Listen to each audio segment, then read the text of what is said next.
Hello, once again, everybody, and welcome back to our Bible study. We are in Job chapter 12 today. Sorry about yesterday. Didn't get a video up because, well, we didn't have any power in the morning at our house. There was a power outage and kind of hard to edit and upload videos without internet and a computer charger. But here we are now back to cover Job 12. Now, remember in Job chapter 11, Job's final of his three friends spoke, Zophar, and he was pretty harsh on Job. So Job is going to be responding a little bit to that in the next couple chapters. In Job chapter 1 and 2, we talked about Job's persecution by Satan, and now we are in the second section of the book, verses 3 through 37, where Job and his friends are discussing the reason why that persecution came on Job, because they don't know anything about Satan or what happened in the spiritual realm. So they're trying to figure it out with human reasoning, and, well, let's just say it's not going super well. Our characters pretty much remain the same. We have Job, who is a blameless man who Satan was persecuting. And then we have Zophar in chapter 11. As I mentioned, he had leveled some accusations against Job and like his other two friends, had accused Job of sinning, even though we know that the persecution, the trouble, the oppression, the misery, the sickness that had befallen Job wasn't because of any sin that he had committed.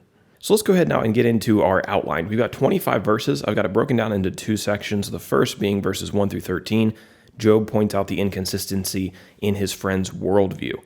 So Job's frustration with his friends is very obvious from the very beginning of this chapter. He sarcastically says to his friends, and this I think is one of my favorite phrases in the whole book, he basically says, "You're the only wise men on earth, and wisdom's going to vanish with you upon your death." He says, "You are the people, and wisdom will die with you." Obviously saying that sarcastically because he thinks what they've proposed to him actually doesn't have any wisdom at all. Job made it clear that he was just as wise as his friends, and it wasn't as if the points that they were making to him were new to him. He had heard them all before. It seems like they were just kind of repeating like the common wisdom or the common, tropes of their day. Job's friends made God sound so simple, so black and white. But Job knew that his dealings with men weren't that simple. They weren't as simple as they had supposed. Job was a good man, a righteous man, and yet here he was being mocked by his friends. He didn't deserve that. Now, this happened while many thieves and proud men, many people who hated God and lived contrary to his will, they lived without any kind of oppression or harassment. Job pointed this out to show his friends that life wasn't as simple as they suggested. The righteous didn't always prosper, and wicked people weren't always punished. And the fact that righteous men didn't always prosper and evil men didn't always suffer, it wasn't really a secret. You could look around and see it. Job's friends thought that they were so wise, but Job says, go talk to the animals, go talk to the plants of the field. Even they can see that your black and white thinking isn't true to real life. And I think in our experience in the modern day, we can also see that. You see lots of evil people who seem to flourish in life, and then you see people who are trying to be good people going through sufferings, and you're like, why is that?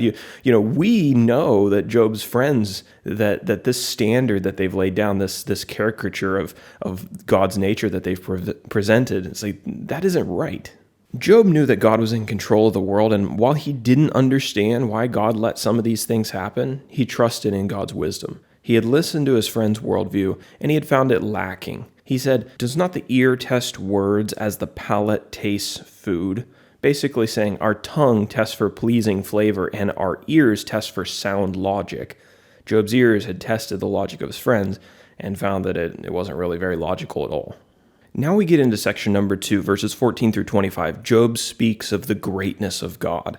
In previous chapters, Job's friends had waxed very eloquent about the greatness of God, seemingly suggesting that, if Job just appreciated God's greatness like they did, if he really knew how great God was, he would abandon his claim to innocence because they felt like Job was arguing with God. God was punishing Job, and Job was like, oh, it's unfair. And they said, if you just knew how great God was, you would kind of shut your mouth. At the end of chapter 12, Job gives his own discourse on the greatness of God, and I think partially he does this to make it clear that his awareness of God's greatness wasn't the problem. He knew full well how great God was, but that didn't change his mind on the fact that he really believed that he hadn't done anything wrong, and that sin wasn't the reason that he was being punished. So Job spoke about God's power over nature, over kings, and over nations. And this isn't going to be the end of Job's discourse here. He's going to go on in the next couple chapters, talk some more. and rebuke his friends some more. We'll see in chapter 13, but this is where we're going to leave off for today. I want to kind of take that last point and move on into our application section. Sometimes a lack of respect for God isn't the reason that Christians disagree with one another.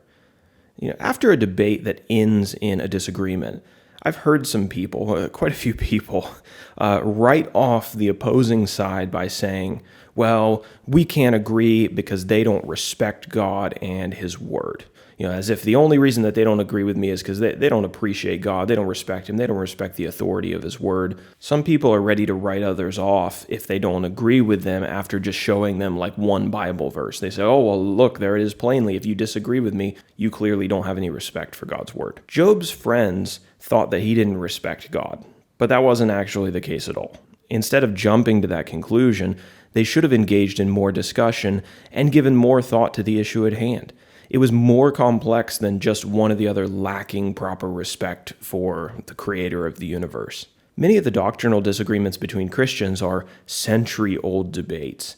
And because of people's religious upbringings, their internal biases, and their interpretive frameworks, it's going to take some time to work through doctrinal discussions and disagreements. Don't assume that everyone who doesn't immediately see things your way lacks respect for the authority of the Scriptures, lacks reverence for God, or has a dishonest heart.